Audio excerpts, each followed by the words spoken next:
أعوذ بالله من الشيطان الرجيم. بسم الله الرحمن الرحيم.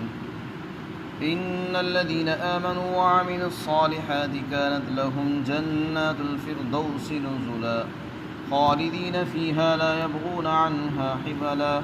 قل لو كان البحر مدادا لكلمات ربي لنفد البحر قبل أن تنفد كلمات ربي ولو جئنا بمثله مددا.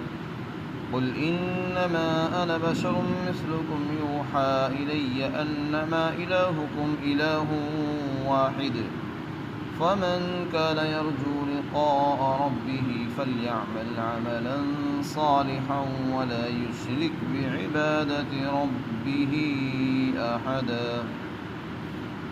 بے شک جو لوگ ایمان لائے اور انہوں نے نیک اعمال کیے ان کے واسطے فردوس کے باغات ہیں مہمانی کے لیے، اور وہ اس میں ہمیشہ رہیں گے اور وہاں سے کہیں اور جانا نہیں چاہیں گے. آپ کہہ دیجئے اگر سمندر میرے رب کی کلمات کو لکھنے کے واسطے روشنائی بن جائے تو سمندر ختم ہو جائے گا میرے رب کی باتوں کے ختم ہونے سے پہلے، اور اگر ہم اسی جیسا سمندر دوسرا لے آئیں اور اس کا اضافہ کر دیں، اگرچہ ہم اسی جیسا دوسرا سمندر اس میں ملا دیں تب بھی اللہ کی کلمات پورے نہیں ہوں گے. آپ کہہ دیجئے کہ میں تو تم ہی جیسا ایک انسان ہوں، میرے پاس وحی اس بات کی جاتی ہے کہ تم سب کا معبود ایک ہی معبود ہے، اور جو شخص اپنے پروردگار کی ملاقات کی امید رکھتا ہے اس کو چاہیے کہ وہ نیک اعمال کرے اور اپنے رب کی عبادت میں کسی کو شریک نہ کرے. اس سے پہلی آیات میں کفار اور مشرکین کے انجام کو بیان کیا اور ان کے بارے میں بتایا کہ ان کی کوششیں بالکل بیکار ہیں، ان کا عمل ضائع و برباد ہے، ان کا انجام انتہائی برا ہوگا، اور دنیا میں وہ جو کچھ کریں گے سب راکھ کے ڈھیر کی طرح ختم ہو جائیں گے اور کوئی عمل ان کو کام نہیں دے سکے گا.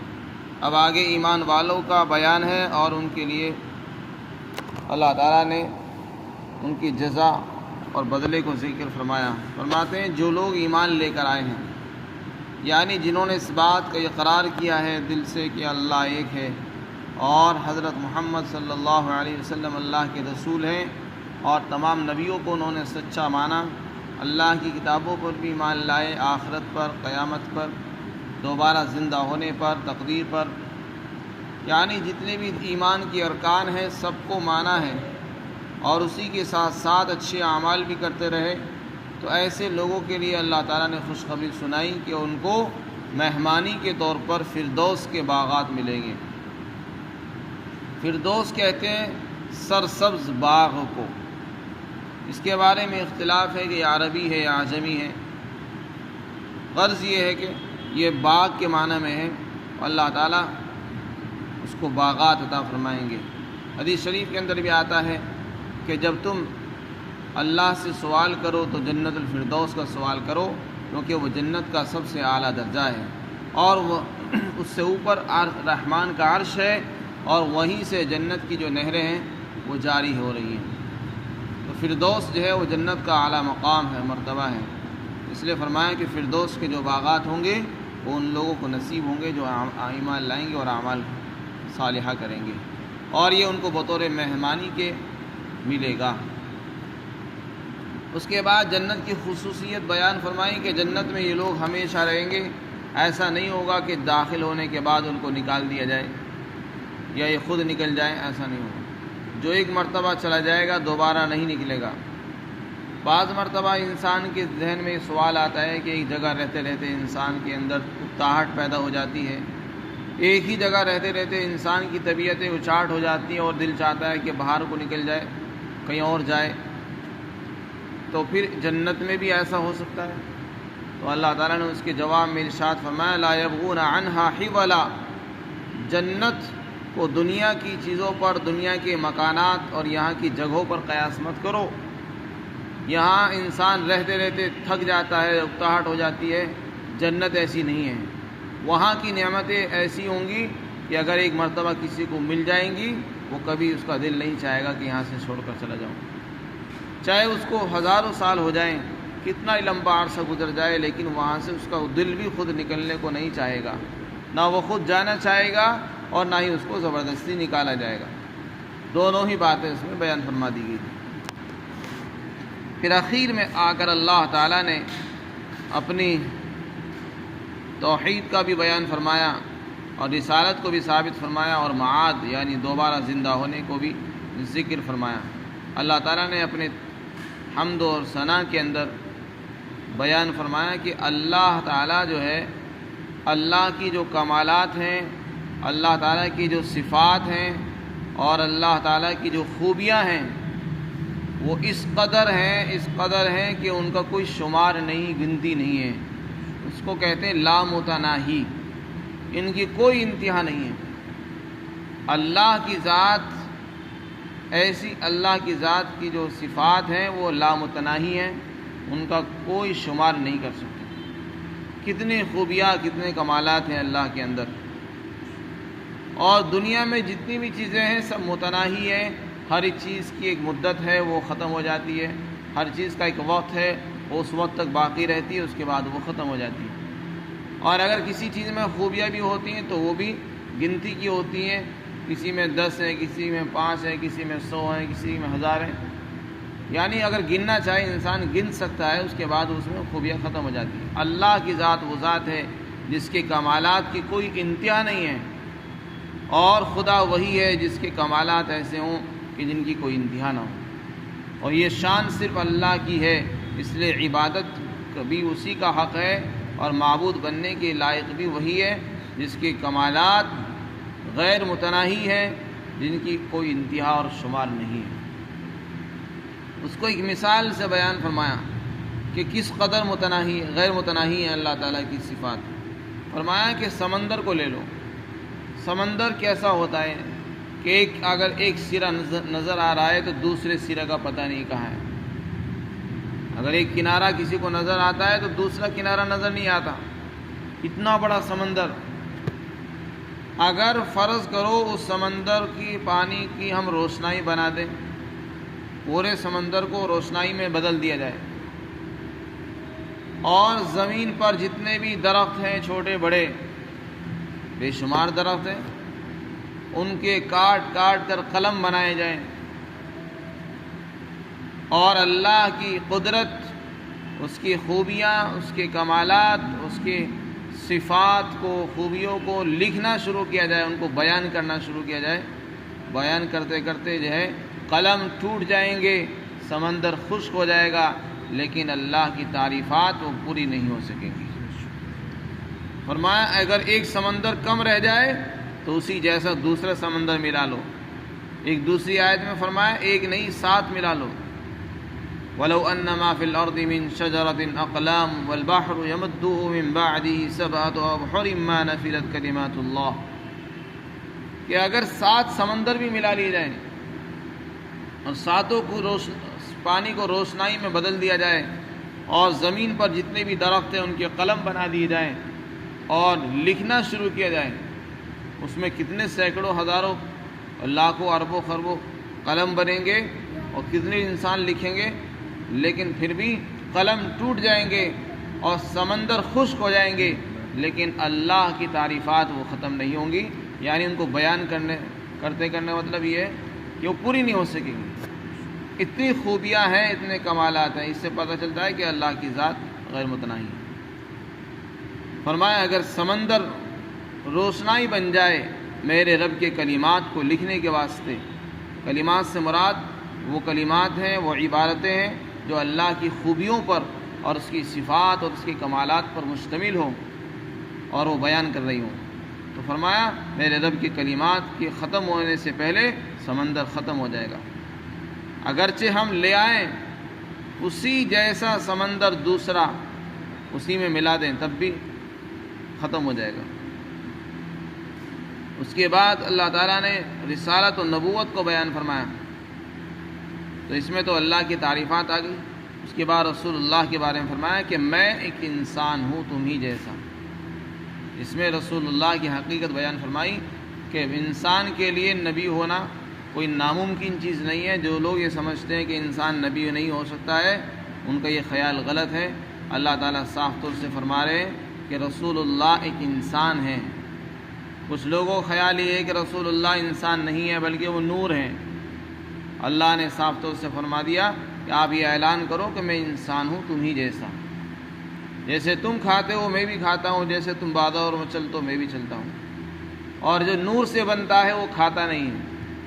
فرشتے نور سے بنے ہوئے ہیں، نہ وہ کھاتے ہیں نہ پیتے ہیں، نہ ان کی شادیاں ہوتی ہیں، نہ ان کے ضروریات ہیں، نہ ان کو استنجے کی ضرورت پیش آتی ہے، نہ قضاء حاجت کی ضرورت ہے، اور نہ ہی ان کو بیماری سردی گرمی لگتی ہے۔